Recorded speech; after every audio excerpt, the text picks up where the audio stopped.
Caro presidente, senador Mozarino Cavalcante, senadores, senadoras, nossos telespectadores da TV Senado, ouvintes da Rádio Senado, estimados jovens estudantes das escolas aqui, imagino, de Brasília, do Distrito Federal, aos professores e às guias que estão acompanhando, boas-vindas aqui nesta visita que vocês fazem à Casa da Democracia, à Casa da República, que é o Senado Federal. Boas-vindas a todos vocês. O Supremo Tribunal Federal deve decidir na próxima quarta-feira, no dia 18 de setembro, não apenas o destino, senador Pedro Simão, dos 12 réus condenados pela Suprema Corte do país no histórico julgamento da ação penal 470, conhecido como processo do mensalão. O que está em questão no momento é muito mais do que isso, mais do que um julgamento. É a confiança dos brasileiros na sua justiça e a percepção dos ministros da Corte Suprema do país sobre tão grave e tão inaceitável prática: corrupção e uso indevido dos recursos públicos pagos sob a forma de tributos e às custas do trabalho duro, muito suor da população que trabalha e que paga impostos. É compreensível a complexidade e as incertezas sob o termo jurídico embargo infringente, recurso em análise pelo Supremo Tribunal Federal, que pode resultar em outro julgamento com um novo relator, revisor e novas condenações. Os 5 ministros, a começar pelo presidente Joaquim Barbosa, foram muito claros: embargo infringente é apenas empurrar para mais adiante esse processo. Senadora Ana Amélia, você permite que eu faça o registro, você já tenha saudado, dos alunos da Escola Classe Dom Bosco, aqui do Distrito Federal, e quero dar as boas-vindas a essa sessão de sexta-feira, que é uma sessão em que não há votação, é apenas para os senadores exporem os seus temas e debater através dos apartes com os senadores presentes. Sejam muito bem-vindos. Obrigado, senador. Eu vou voltar ao tema, portanto, é compreensível, eu estava dizendo, a complexidade e a incerteza sobre esse termo jurídico embargo infringente. Recurso que está em análise pela Suprema Corte, que pode resultar em outro julgamento, com um novo relator, novo revisor e talvez alívio nas condenações. O voto de desempate deve ser proferido na próxima quarta-feira pelo mais experiente ministro da Suprema Corte do país, Celso de Mello. Dos 11 ministros, 5 foram favoráveis aos embargos infringentes e igual número contrários aos embargos infringentes. O editorial do jornal do meu estado, Zero Hora, em Porto Alegre, traz hoje uma visão interessante sobre o que se passa no Supremo Tribunal Federal, símbolo maior da justiça brasileira. É quase uma crueldade que a decisão mais importante desse julgamento, de encerrar a sentença com as punições aos réus, aplaudidas pela opinião pública, recaindo sobre um único juiz, depois de um ano de sessões e debates.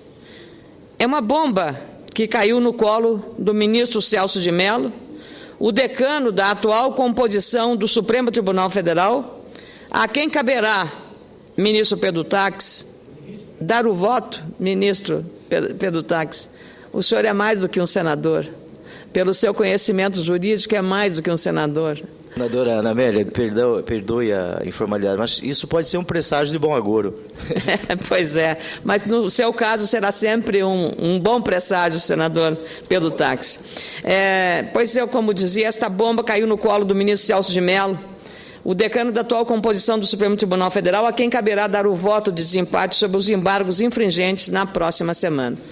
O ministro Celso de Mello, aliás, é um homem que veio egresso, senador Pedro Taques, de uma área que nós prezamos muito, que é o Ministério Público.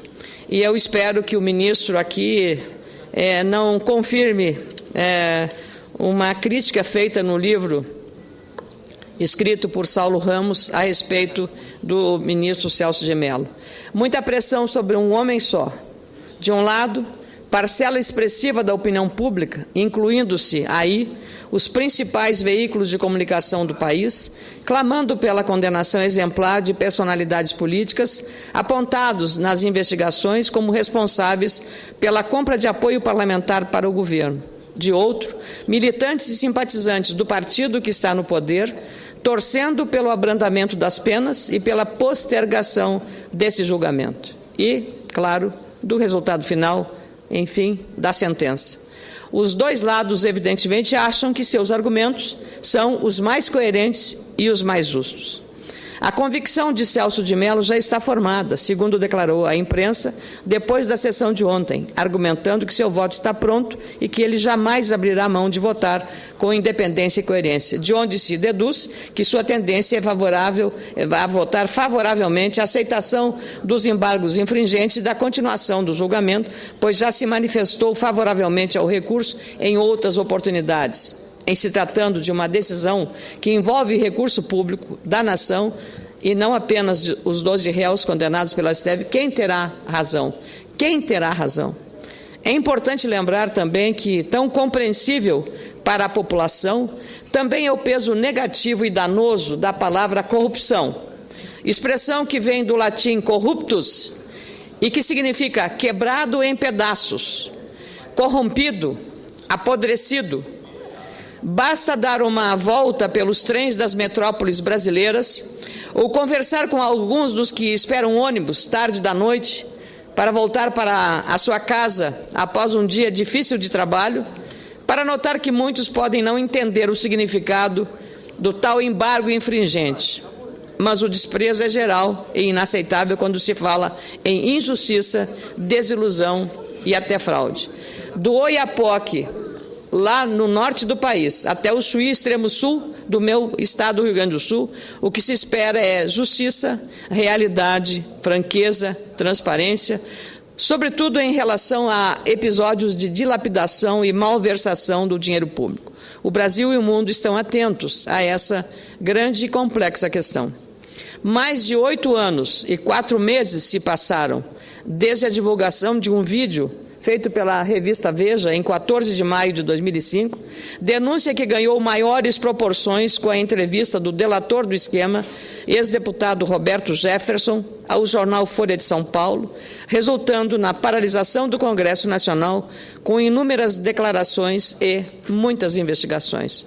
O esquema escondido montado dentro dos Correios para desvio do dinheiro público, recurso do povo brasileiro para o fechamento de contratos com outras empresas, que se transformou no episódio dos abre aspas, episódio, abre aspas, dos profanadores da República, os subversivos da ordem institucional, dos delinquentes, dos marginais da ética do poder. Fecha aspas. Esta frase foi dita pelo próprio ministro Celso de Mello durante o julgamento dos réus do Mensalão. Como foi avaliado pelo STF, recursos públicos foram usados ilicitamente para alimentar um esquema de compra de apoio do Congresso, montado por políticos, banqueiros e donos de agências de publicidade. Um jogo político sujo, colocado em prática com o objetivo de ampliar o poder e o prestígio de autoridades públicas do governo do ex-presidente. Uma desejada combinação de corruptos e corruptores, que ficou conhecida no Brasil e no mundo como Mensalão. É raro o momento para alguém que viu a força do regime militar de perto e acompanhou o movimento das diretas já, como eu. Foram mais de 200 horas de sessões da Suprema Corte deste país, transmitidas ao vivo pela TV Justiça, sem cortes ou edições, como faz TV Senado, TV Câmara e outras TVs institucionais ao exibirem suas sessões. Tenho que confessar, é uma transparência que fortalece a cidadania e amadurece os rumos da democracia brasileira. Quero acreditar que o poder das instituições independentes vencerá, ao menos nesse instante. Até então, o Poder Judiciário, um dos 3 pilares da nossa recém-criada democracia, parecia se manter inabalável, apesar de todas as dúvidas, pressões e o poder do tráfico de influência, e versões diversas criadas para tentar esconder o que o ministro Luiz Fux chamou de gestão tenebrosa. Ainda que tenham sido 8 os 11 ministros do STF indicados pelo Partido do Poder, o Partido dos Trabalhadores, a maioria dos magistrados da Suprema Corte deste país preferiu escolher no passado o caminho da independência e constatou a existência do mensalão, mesmo desagradando aos autores das, abre aspas, transações tenebrosas, fecha aspas, feitas enquanto a nossa pátria mãe dormia distraída, fecha aspas, como disse e escreveu o autor da denúncia, o ex-procurador-geral da República, Roberto Gurgel. O Supremo Tribunal Federal derrubou a tese, também ilícita, de Caixa 2 e qualificou o mensalão como verdade, como vísceras expostas, segundo declarações do ex-presidente da Suprema Corte, o festejado ministro Aires Brito. Quando tudo parecia que a pizza seria a refeição da vez, 25 dos 37 acusados saíram da condição de réu para ocupar a posição de condenados. Entendo que condenar é bem diferente de cumprir a pena. Mesmo assim, como observadora dos fatos, tenho visto avanços. A justiça brasileira, na figura do Supremo Tribunal Federal, demonstrou que a tese da conspiração golpista foi desmascarada em toda a sua dimensão. O mundo também enxergou como verdade, por renomadas e sérias publicações internacionais, como o jornal El País, da Espanha, ou The New York Times, dos Estados Unidos, a condenação do ex-ministro José Dirceu, do ex-tesoureiro do partido de Lúcio Soares, pelo Supremo Tribunal Federal. Foi divulgada uma imagem de uma nova fase da recorrente impunidade, especialmente de políticos, no Estado brasileiro. Institucionalizar o crime e a maior barbárie que uma sociedade democrática pode cometer contra si própria. A balança dos 3 poderes de Estado não pode se desequilibrar. Executivo, Legislativo e Judiciário precisam se manter fortes e cada vez mais respeitados. O fortalecimento, aliás, das instituições públicas nas 3 esferas de poder da Federação, Executivo, Legislativo e Judiciário, deve ser a principal ambição do poder público e, claro, de todos nós e dos agentes que compõem essas estruturas. Quanto mais eficientes forem Congresso Nacional, Suprema Corte, Ministério Público, as polícias federal, civil, militares ou quaisquer instituições com viés público e foco no cidadão, melhor, muito melhor para a sociedade. Essa eficiência é mais facilmente alcançada quando há independência e liberdade de atuação, essência democrática nas instituições envolvidas. As instituições públicas precisam desse viés para desenvolver e transformar a sociedade. Os indivíduos, os cidadãos, querem isso, especialmente aqui no Brasil. Boa parte da população já percebeu que a autonomia para investigar crimes, por exemplo, aumenta as chances de solução de delitos. Por isso, fui favorável ao fortalecimento do Ministério Público nas diferentes áreas de atuação do órgão federal, Ministério Público do Trabalho, Ministério Público Militar e também, sobretudo, a autonomia das instituições competentes para realizar investigação criminal. Qualquer interferência contrária seria um retrocesso, um descompasso em relação à lógica da cidadania e da moralidade e da ética. Como jornalista que fui durante quase 40 anos, na minha vida profissional, não poderia admitir qualquer tentativa de amordaçamento das competências, das prerrogativas do Ministério Público, nem de outras instituições fundamentais para os debates democráticos e para a justiça. Investigações importantes e recentes puderam ser elucidadas, pois as autoridades competentes coletaram maior volume de dados e informações sobre crimes bárbaros e lamentáveis. Portanto, ficarei certamente frustrada como cidadã se o Supremo Tribunal Federal confirmar na próxima quarta-feira que as manifestações das ruas não terão tido sentido ou terão sido em vão. Uma das pautas principais do Brasil é, sem dúvida, o combate à corrupção. Ontem, aliás, uma faixa solitária estava na frente do Supremo Tribunal Federal. Basta de corrupção, fim à corrupção. Essa demanda precisa ser atendida e a Justiça tem um papel e um protagonismo extremamente relevante em todo esse processo. Nesse dia de quase encerramento do julgamento, a sociedade brasileira certamente terá tempo de fazer as suas reflexões. E logo, logo vamos entrar também num período pré-eleitoral 2014 teremos eleições gerais e também seria conveniente que os partidos políticos tivessem um pouco mais de cuidado com essa prática, e estamos aqui para votar na semana que vem, senador Pedro Taques, uma reforma eleitoral que não seja mais um faz de conta, um meia-sola para inglês ver. Com muito prazer, concedo a parte ao senador Pedro Taques. Parabéns, senadora Ana Amélia, pelo pronunciamento. Eu vou começar pela parte final, que Vossa Excelência disse, sobre a famosa reforma eleitoral. Nós estamos a precisar, não de uma reforma eleitoral perfumaria, uma reforma eleitoral, como Vossa Excelência disse, para inglês ver. Precisamos de uma reforma política e depois, por consequência, uma reforma eleitoral.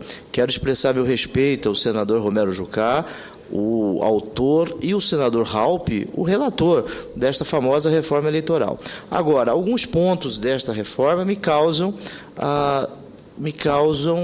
estranheza. Poderia usar outro termo, mas eu prefiro estranheza. Um deles é que permite a doação indireta de concessionária e permissionária, por exemplo. Para mim, isso é um absurdo, né? A possibilidade de diminuição ou não de tamanho de placa, de cartaz, a proibição em propriedade particular, são temas que eu diria, para ser cordial, importantes, mas não são significativos para que nós tenhamos o que a Constituição determina, uma democracia não só de fachada, mas uma democracia de realidade. Então, eu concordo também que precisaríamos de uma reforma política. E esta reforma eleitoral, que alguns defenderam o seu debate aqui, nesta semana, em meia hora, às 23 horas...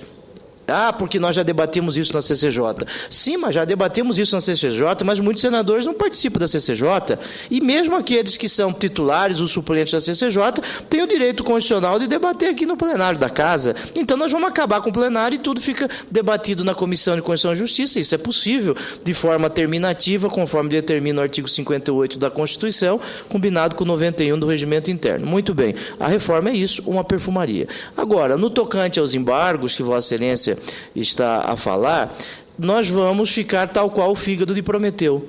Ele vai crescendo, o julgamento nunca vai terminar esse julgamento, aí dos embargos infringentes vai caber embargos de declaração, aí dos embargos de declaração existirá a possibilidade dos embargos infringentes, aí na revisão criminal, aí novos embargos de declaração, novos embargos infringentes. Nós vamos levar isso para até quando? Até o final dos tempos. As calendas gregas. Sim, até o final dos tempos. Agora, seria interessante que nós debatêssemos, e como Vossa Excelência está fazendo, né, se a Constituição estabelece esses famosos embargos infringentes. A Constituição não diz, mas a Constituição diz que cabe ao Legislativo da União regrar sob normas processuais, e embargos infringentes regram normas processuais. O regimento interno do Supremo Tribunal Federal, até a Constituição de 88, porque a Constituição de 67 e 69 permitiam, o regimento interno do Supremo Tribunal Federal poderia tratar disso. O Supremo está aí caminhando para um casuísmo, tendo em conta a qualidade, a fama, tendo em conta o poder dos acusados, já condenados, caberá embargos infringentes. Agora, se forem outros acusados, não caberá embargos infringentes. E o argumento de que a não existência dos embargos infringentes ofenderia o princípio do duplo grau de jurisdição, também é um argumento pedestre. É um argumento pedestre. Por que isso? Imaginem, se um parlamentar é condenado por unanimidade no Supremo Tribunal Federal, como já existiram casos, este parlamentar não terá direito aos embargos infringentes porque terá ofendido o duplo grau de jurisdição? Isso mostra que o Supremo Tribunal Federal está trilhando um caminho que não faz jus a muitos momentos ricos de sua história, porque o Supremo também já teve alguns momentos pobres de sua história. Quem sabe nós teremos agora mais um momento pobre. Existia um constitucionalista no Império que dizia assim: no Brasil, Supremo só se for de frango. Senador, senador Mozarello, que todo a parte do senador Pedro Taques seja inserido no meu pronunciamento, na íntegra, como parte dele. ele enriquece com a sua verve e o seu bom humor, eu diria um humor aí britânico, né? Já que falamos para inglês ver, um humor britânico, pela forma refinada de fazer essa comparação. De fato, a questão é, e os outros? A estátua que está ali, da justiça, de olhos vendados, tem que tirar a venda, e a balança da justiça também está nesse processo desequilibrado. E queremos, então, que aqueles que já foram condenados, como é que vão ficar, poderão voltar e pedir embargos infringentes para casos já examinados. Eu concordo com o senador Pedro Taques plenamente em toda a sua argumentação, sobretudo que se avaliou aí o peso mais da influência e do tráfico de influência nesse processo, do tráfico de poder que eventualmente pode ter acontecido, e não é isso que a sociedade quer, porque se confirma desse fato que só vai para a cadeia, como se diz na gíria, só vai para a cadeia ladrão de galinha. E não é essa justiça que nós queremos para o Brasil, é uma justiça que seja realmente para todos, para a sociedade toda, e não apenas para aqueles que não têm bons advogados para fazer a sua defesa, como está acontecendo agora, com grandes bancas trabalhando intensamente na defesa dos seus constituídos. Então, a justiça no Brasil não pode ser só para ladrão de galinhas. Muito obrigada, presidente. Obrigada, senador Pedro Taques.